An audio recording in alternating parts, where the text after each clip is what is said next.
Bonjour et bienvenue dans ce nouvel épisode de To Read or Not To Read. Aujourd'hui, on va parler d'un pavé. Il s'appelle « Ils ont changé l'histoire de France ». C'est un très beau livre qui a été édité chez Larousse. On n'a pas le nom de l'auteur. Non, je ne crois pas. En fait, je vais vous lire ce qu'il y a au dos. Mais avant, le sous-titre, les documents de l'histoire.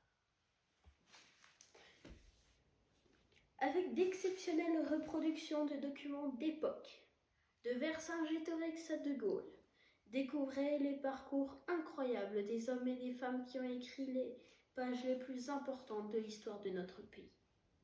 Clovis, Charlemagne, Guillaume le Conquérant, Philippe le Bel, Aliénor d'Aquitaine, Saint-Louis, Jeanne d'Arc, François Ier, Catherine de Médicis, Henri IV, Richelieu, Louis XIV, Colbert, Louis XVI, Robespierre, Napoléon, Jean Jaurès, Clémenceau, Léon Blum, Pétain ou Jean Moulin.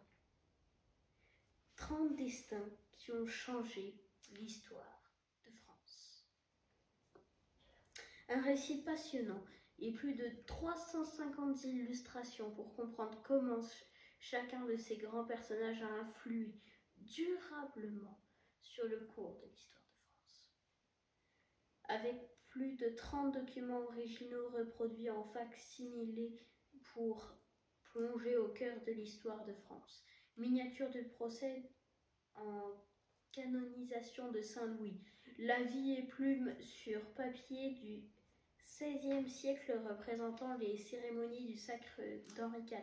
Acte de fondation de la Comédie Française par Louis XVI. Louis XIV, pardon. Lettre de Corneille à Colbert pour obtenir une pension. Lettre de Lafayette à Louis XVI. Dernier billet de Marie-Antoinette écrit dans son cachot. Lettre d'amour de Napoléon à Joséphine. Discours de Clémenceau prononcé en septembre 1918. Message de Pétain au peuple français après l'armistice de 1940. Appel du 18 juin du général de Gaulle. Donc en fait, je vais vous montrer. Je vais prendre un personnage au hasard. Ah bah tiens, je suis tombée sur Napoléon. Quelle chance. Donc, on a...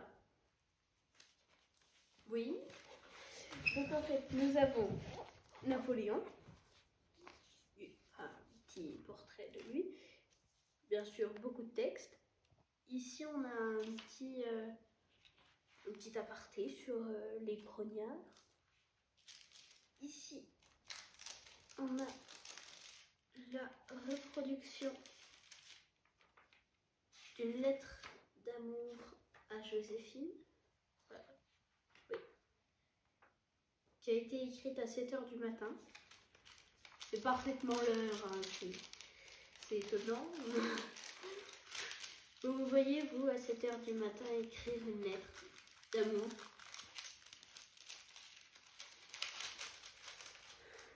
Ici, une petite chronologie.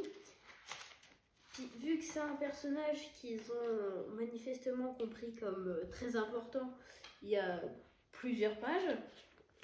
Mais quand je dis plusieurs pages, c'est quand même 6 pages.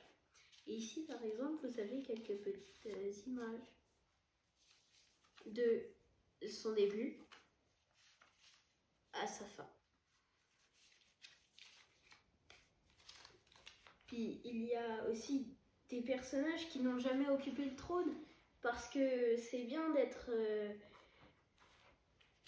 roi, mais il n'y a pas que les rois qui font des choses très importantes. Ou des présidents, hein, je suis d'accord. Par exemple, il y a le marquis de Lafayette ou le ministre des Finances Colbert, pardon. Mais il n'y a pas Léonard de Vinci, par exemple. Alors, si je cherche... Ah, voilà, Lafayette. Lafayette qui a été le héros de l'indépendance américaine. Alors, moi j'ai adoré ce livre et en fait, il explique super bien les choses, notamment grâce à ses reproductions de documents historiques. Donc c'est un très beau livre, je vous le recommande et ce sera tout pour